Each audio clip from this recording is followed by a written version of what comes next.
आज बात कर रहे हैं सांख्यिकी में समावेशी श्रेणी में जब क्वेश्चन दिया जाता है तो उसे बेटा हमें अपवर्ती श्रेणी में बदलना रहता है। तो पहले तो क्वेश्चंस में सर हमें ये क्लियर करना है कि समावेशी श्रेणी हम पहचानेंगे कैसे या समावेशी श्रेणी होती क्या है, हम ये बात करेंगे। तो बेटा जब क्वेश्चंस में है ना, जब क्वेश्चंस में क्या है किसी ग्रुप की उच्च सीमा और किसी ग्रुप की निम्न सीमा दोनों के बीच में एक का डिफरेंट, कितने का अंतर हो, एक का, तो उसे हम क्या बोलते हैं बेटा, समावेशी श्रेणी। वापस है कि सर किसी ग्रुप की उच्च सीमा और किसी दूसरे ग्रुप के उसके जस्ट नीचे वाले ग्रुप की निम्न सीमा के बीच में कितने का अंतर होगा, एक का अंतर होगा, तो हम उसको क्या बोलते हैं, समावेशी श्रेणी कहते हैं। वापस से समावेशी श्रेणी सर वह श्रेणी होती है जहां पर किसी ग्रुप की उच्च सीमा मतलब बेटा अपर लिमिट और तथा किसी दूसरे ग्रुप की निम्न सीमा मतलब लोअर लिमिट के बीच में एक का अंतर होगा, तो उसे मैं समावेशी श्रेणी कहूंगा। तो कैसे पता चला, तो देखिए 1 से 10 का ग्रुप है ना, 1 से 10 का ग्रुप है, फिर बेटा 11 से 20 का ग्रुप है, और फिर तीसरा ग्रुप क्या है 21 से 30 का, चौथा ग्रुप क्या है 31 से 40 का, पांचवा ग्रुप है 41 से 50 का, छठा ग्रुप है 51 से 60। तो आप चेक करना, ये देखिए किसी ग्रुप की उच्च सीमा मतलब ये हो गया L2 तथा उसके नीचे के ग्रुप की निम्न सीमा क्या हो गया बेटा 11 हो गया, तो इसको हम क्या बोलते हैं L1। ये दोनों के बीच में कितने का अंतर दिख रहा है, एक का अंतर दिख रहा है सर। यहाँ भी चेक कीजिए, दूसरे ग्रुप में आ रहे हैं तो ये L2 और उसके नीचे वाला ग्रुप क्या हो जाएगा L1। ये दोनों के बीच में कितने का अंतर दिख रहा है, एक का, तो ये भी हमारा क्या हो गया बेटा, समावेशी श्रेणी।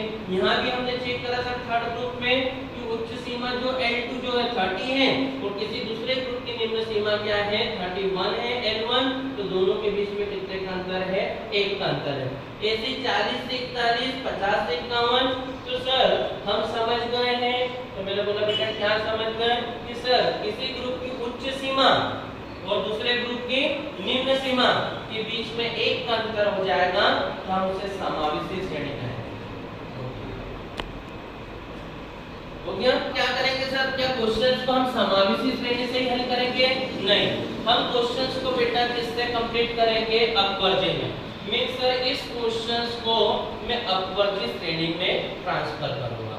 तो अपवर्ती श्रेणी में ट्रांसफर करने के लिए क्या करना पड़ेगा, तो मैंने बोला बेटा कि प्रत्येक ग्रुप में कितने का अंतर है, एक का अंतर है ना।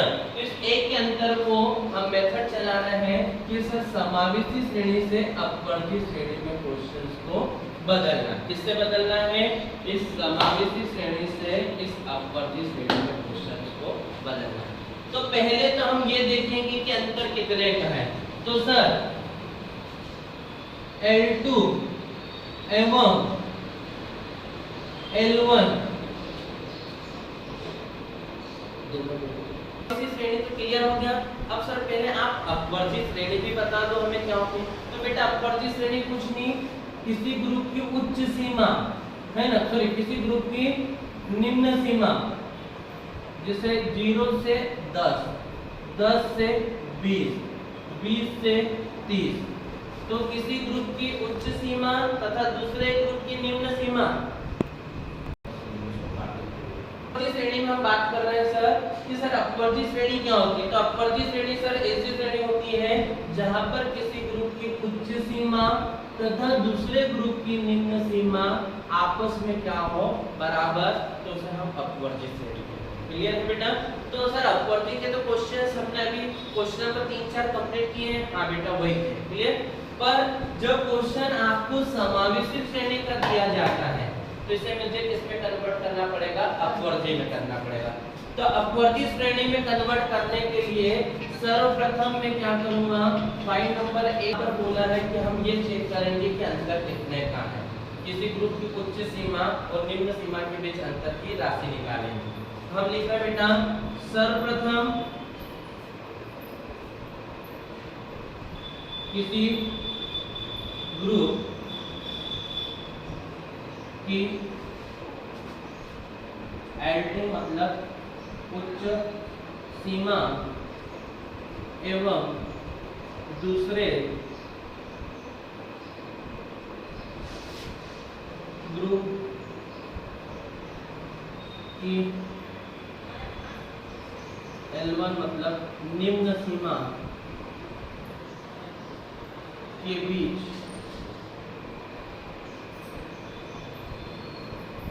अंतर की राशि निकालेंगे। क्या निकालेंगे? अंतर की राशि निकालेंगे। अब अंतर की जो राशि निकालेंगे वो कैसे निकलेगी? तो मैंने बोला बेटा 1 से 10 और 11 से कितना है 20। तो ये दोनों ग्रुप की L2 और L1, ये दोनों के बीच अंतर की राशि कितनी है? 1 है। 1 इसका है। नंबर 2, इस अंतर की राशि को, इस अंतर की राशि को, कौन से अंतर की राशि सर? ये 1 है ना। इस अंतर की राशि मतलब ये 1 को 2 से भाग देंगे। 2 से क्या दे देंगे? भाग देंगे। कैसे सर? बेटे 1/2 = 0.5 और भाग देने पर जो प्राप्त होगा वो 0.5 प्राप्त होगा। क्लियर बेटा?